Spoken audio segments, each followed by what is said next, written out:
السلام علیکم ورحمۃ اللہ وبرکاتہ۔ الخصائص الکبریٰ فی معجزات رسول صلی اللہ علیہ وآلہ وسلم۔ سبق نمبر 10 از علامہ جلال الدین سیوطی رحمۃ اللہ علیہ۔ ہیڈنگ ہے مجھے محبوب کا امتی بنا دے، حضرت موسیٰ علیہ السلام۔ علامہ جلال الدین سیوطی رحمۃ اللہ علیہ فرماتے ہیں کہ حضرت ابو ہریرہ رضی اللہ تعالیٰ عنہ سے روایت ہے کہ نبی کریم صلی اللہ علیہ وآلہ وسلم نے فرمایا، حضرت موسیٰ علیہ السلام پر جب توریت نازل ہوئی تو انہوں نے اسے پڑھا تو اس امت کا تذکرہ اس میں پایا۔ انہوں نے عرض کیا کہ اے رب، میں توریت کی تختیوں میں اس امت کا ذکر پاتا ہوں جن کا زمانہ تو آخری زمانہ ہوگا مگر ان کا داخلہ جنت میں پہلے ہوگا، تو ایسے لوگوں کو میری امت میں شامل فرما دے۔ اللہ تعالیٰ نے ارشاد فرمایا، وہ امت تو احمد مجتبیٰ نبی آخر الزمان صلی اللہ علیہ وآلہ وسلم کی ہے۔ حضرت موسیٰ علیہ السلام نے عرض کیا کہ اے پروردگار، میں نے ان تختیوں سے یہ جانا ہے کہ وہ امت فرما بردار ہوگی اور اس کی دعائیں مستجاب ہوں گی، تو اسے میری امت بنا دے۔ رب عظیم نے فرمایا کہ وہ امت تو احمد مجتبیٰ صلی اللہ علیہ وآلہ وسلم کی ہے۔ حضرت موسیٰ علیہ السلام نے پھر عرض کیا، اے پروردگار عالم، میں نے ان الواح میں پڑھا ہے کہ وہ ایسی امت ہے جس کے سینوں میں کتاب الہی ہے، جس کو پڑھیں گے تو اظہار ہوگا، تو اس امت کو میری امت بنا دے۔ اللہ تعالیٰ نے پھر فرمایا کہ وہ امت تو احمد مجتبیٰ صلی اللہ علیہ وآلہ وسلم کی ہے۔ حضرت موسیٰ علیہ السلام نے عرض کیا کہ اے پروردگار کائنات، میں نے ان الواح میں پایا ہے کہ وہ امت غنائم سے تمتع کرے گی، تو اس امت کو میری امت بنا دے۔ اللہ تعالیٰ نے ارشاد فرمایا، وہ امت تو احمد مجتبیٰ صلی اللہ علیہ وآلہ وسلم کی ہے۔ حضرت موسیٰ علیہ السلام نے عرض کیا کہ میں نے ان الواح میں دیکھا ہے کہ وہ امت صدقات کے اموال کھائے گی اور پھر اس پر انہیں اجر و ثواب بھی دیا جائے گا، تو اس امت کو میری امت بنا دے۔ حق تعالیٰ نے فرمایا کہ وہ امت احمد مجتبیٰ صلی اللہ علیہ وآلہ وسلم کی ہے۔ حضرت موسیٰ علیہ السلام نے عرض کیا، اے رب، میں نے ان الواح میں دیکھا ہے کہ اس امت کا کوئی شخص اگر نیکی کا ارادہ کرے اور وہ کسی بے بسی کی بنا پر اس نیکی کو نہ کر سکے، تب بھی وہ نیکی اس کے حساب میں تحریر کر دی جائے گی، اور اگر وہ اس نیکی کو عمل میں لے آئے تو اس کے لیے 10 نیکیاں درج کی جائیں گی، تو اس امت کو میری امت بنا دے۔ اللہ تعالیٰ نے فرمایا، وہ امت تو احمد مجتبیٰ صلی اللہ علیہ وآلہ وسلم کی ہے۔ حضرت موسیٰ علیہ السلام نے عرض کیا کہ اے رب قدیر، میں نے الواح مقدسہ میں دیکھا ہے کہ جب اس امت میں سے کوئی شخص بدی کا ارادہ کرے اور پھر خوف خداوندی سے باز رہے، کچھ نہ لکھا جائے گا، اور اگر ارتکاب کر لے تو ایک ہی بدی لکھی جائے گی، تو اس امت کو میری امت بنا دے۔ فرمایا، وہ تو احمد مجتبیٰ صلی اللہ علیہ وآلہ وسلم کی ہی امت ہے۔ حضرت موسیٰ علیہ السلام نے عرض کیا، اے رب، میں نے ان الواح میں تحریر پایا ہے کہ وہ امت علم اولین اور آخرین کی وارث ہوگی اور گمراہ پیشواؤں اور مسیح دجال کو ہلاک کرے گی، تو اس امت کو میری امت بنا دے۔ ارشاد فرمایا، وہ تو احمد مجتبیٰ صلی اللہ علیہ وآلہ وسلم کی امت ہے۔ حضرت موسیٰ علیہ السلام نے عرض کیا کہ اے مہربان پروردگار، پھر تو مجھے احمد مجتبیٰ صلی اللہ علیہ وآلہ وسلم کی امت میں شامل فرما دے۔ اس کے جواب میں ان کو 2 خصلتیں عطا کی گئیں۔ اللہ تعالیٰ نے فرمایا، یا موسیٰ انی اصطفیتک علی الناس برسالۃ نبی و بکلامی فخذ ما آتیتک وکن من الشاکرین۔ سورۃ الاعراف۔ اے موسیٰ، میں نے تجھے ان لوگوں میں سے چن لیا ہے اور اپنی رسالتوں اور اپنے کلام سے تو نے جو میں نے تجھے عطا فرمایا ہے، اور شکر کرنے والوں میں سے ہو۔ اس ارشاد پر موسیٰ علیہ السلام نے عرض کیا کہ اے رب، میں راضی ہو گیا۔ ابو نعیم۔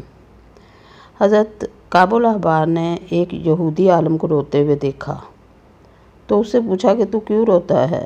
اس نے جواب دیا، مجھے کچھ باتیں یاد آ گئی ہیں۔ حضرت کعب رضی اللہ تعالیٰ عنہ نے اس سے کہا، خدا کی قسم، اگر میں تجھے بتا دوں کہ تو کن باتوں کو یاد کر کے رویا ہے تو کیا تو میری تصدیق کرے گا؟ اس نے کہا، ہاں۔ انہوں نے اس سے کہا کہ میں تجھے اللہ کا واسطہ اور قسم دیتا ہوں، کیا تو حضرت موسیٰ علیہ السلام پر نازل شدہ کتاب میں یہ واقعہ نہیں پاتا کہ جب حضرت موسیٰ علیہ السلام نے توریت پر نظر ڈالی تو بارگاہ خداوندی میں عرض کیا، اے میرے پروردگار، میں توریت میں ایسی امت کا ذکر پاتا ہوں جو ایک بہترین امت ہے۔ وہ لوگوں کی ہدایت کے لیے پیدا کی گئی ہے، جو نیکیوں کا حکم کرتی ہے اور برائیوں سے روکتی ہے، اور وہ کتاب اول اور کتاب آخر پر ایمان رکھتی ہے، اور وہ گم کردہ راہ افراد اور قوموں سے قتال کرے گی، حتیٰ کہ شیطان دجال کو ہلاک کر دے گی۔ اے میرے رب، ان لوگوں کو میری امت میں شامل کر دے۔ اللہ تعالیٰ نے فرمایا، وہ امت تو احمد مجتبیٰ صلی اللہ علیہ وآلہ وسلم کی ہے۔ یہودی عالم نے کہا، درست ہے۔ پھر حضرت کعب رضی اللہ تعالیٰ عنہ نے فرمایا، میں تجھے اللہ کی قسم دیتا ہوں، کیا تو کتاب موسیٰ میں نہیں پاتا کہ جب حضرت موسیٰ علیہ السلام نے توریت کو پڑھا تو عرض کیا، اے الہ العالمین، میں اس میں ایک ایسی امت کا تذکرہ پاتا ہوں کہ وہ بہت حمد و ثنا کرنے والی اور سورج کی نگہبانی کرنے والی ہوگی، اور جب وہ کسی بات کا ارادہ کرے گی تو اس میں استحکام ہوگا اور انشاءاللہ سے آغاز کرے گی، تو ان لوگوں کو میری امت میں شامل کر دے۔ اللہ تعالیٰ نے ارشاد فرمایا کہ وہ امت تو احمد مجتبیٰ صلی اللہ علیہ وآلہ وسلم کی امت ہے۔ اس یہودی عالم نے کہا، تمہارا کہنا درست ہے۔ حضرت کعب رضی اللہ تعالیٰ عنہ نے فرمایا، میں تجھے قسم دیتا ہوں، کیا تو نے کتاب آسمانی میں یہ نہیں پڑھا کہ حضرت موسیٰ علیہ السلام نے صحیفہ آسمانی کے مطالعہ کے بعد التجا کی، اے خالق کائنات، میں مطلع ہوا ہوں کہ ایک امت ایسی ہے کہ جب ان میں سے کوئی بلندی پر چڑھتا ہے تو اللہ کی کبریائی بیان کرتا ہے، اور جب نیچے اترتا ہے تو تحمید کرتا ہے۔ ان کے لیے روئے زمین کی تمام سطح سجدہ گاہ اور مٹی پاک اور طاہر کر دی گئی ہے، جسے وہ رفع نجاست اور جنابت کے لیے استعمال کریں گے۔ ان کے اعضائے وضو روشن اور چمکدار ہوں گے، تو انہیں میری امت بنا دے۔ اللہ تعالیٰ نے ارشاد فرمایا، وہ تو احمد مجتبیٰ صلی اللہ علیہ وآلہ وسلم کی امت ہے۔ یہودی عالم نے کہا، بالکل صحیح ہے۔ حضرت کعب رضی اللہ تعالیٰ عنہ نے فرمایا، میں پھر تجھے قسم دیتا ہوں، کیا تو نے اللہ کی نازل کردہ کتاب میں یہ نہیں پڑھا کہ حضرت موسیٰ علیہ السلام نے جب توریت کو پڑھا تو عرض کیا، اے رب قدیر، میں ایسی امت مرحومہ کا ذکر پاتا ہوں جو اپنی کمزوری کے باوجود کتاب اللہ کی وارث ہے، اور ان کو تو نے برگزیدہ کیا ہے، مگر کچھ تو ان میں اپنی جانوں پر زیادتی کریں گے اور کچھ لوگ راہ اعتدال پر چلیں گے، اور کچھ لوگ ان میں سے نیکیوں میں سبقت لے جائیں گے۔ پس اے صاحب جود و عطا، ان سب کو میری امت بنا دے۔ اللہ تعالیٰ نے فرمایا، وہ تو احمد مجتبیٰ صلی اللہ علیہ وآلہ وسلم کی امت ہے۔ یہودی عالم نے کہا، تم نے حقیقت بیان کی۔ حضرت کعب رضی اللہ تعالیٰ عنہ نے فرمایا، میں تجھے اللہ کی قسم دیتا ہوں، جواب دے کہ کیا تو نے اللہ کی کتاب منزل میں یہ نہیں پایا کہ حضرت موسیٰ علیہ السلام نے تلاوت توریت کے بعد دعا کی، اے کارساز عالم، میں الہامی کتاب میں ایک ایسی امت کا تذکرہ پاتا ہوں جن کے سینوں میں کتاب خداوندی منقوش ہے، اور وہ لوگ عالم آخرت میں اہل جنت کے رنگا رنگ لباس زیب تن کریں گے، اور اپنی نمازوں میں ایسی صف بندی کریں گے جیسی فرشتے کرتے ہیں۔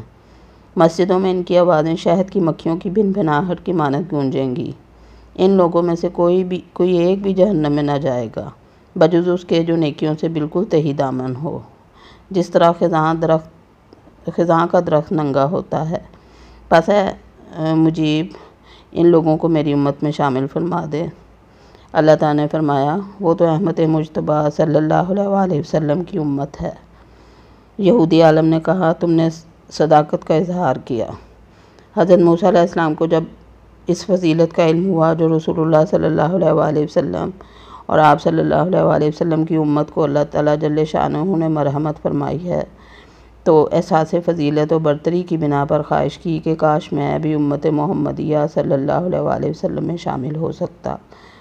اس حالت تأثر میں اللہ تعالیٰ نے ان پر 3 آیتیں نازل فرمائیں، اور ان کے ذریعہ حضرت موسیٰ علیہ السلام کو مسرت و انبساط بخشا گیا۔ ان آیات مبارکہ کے مضمون کو اس طرح بیان فرمایا گیا۔ سورۃ الاعراف میں اللہ تعالیٰ فرماتے ہیں، یا موسیٰ انی اصطفیتک علی الناس برسالتی و بکلامی۔ ترجمہ، اے موسیٰ، میں نے تجھے لوگوں سے چن لیا اپنی رسالتوں اور اپنے کلام سے۔ چنانچہ حضرت موسیٰ علیہ السلام کو طمانینت قلب حاصل ہو گئی اور وہ خوش ہو گئے۔ ابو نعیم وما علینا الا البلاغ۔ اللہ حافظ۔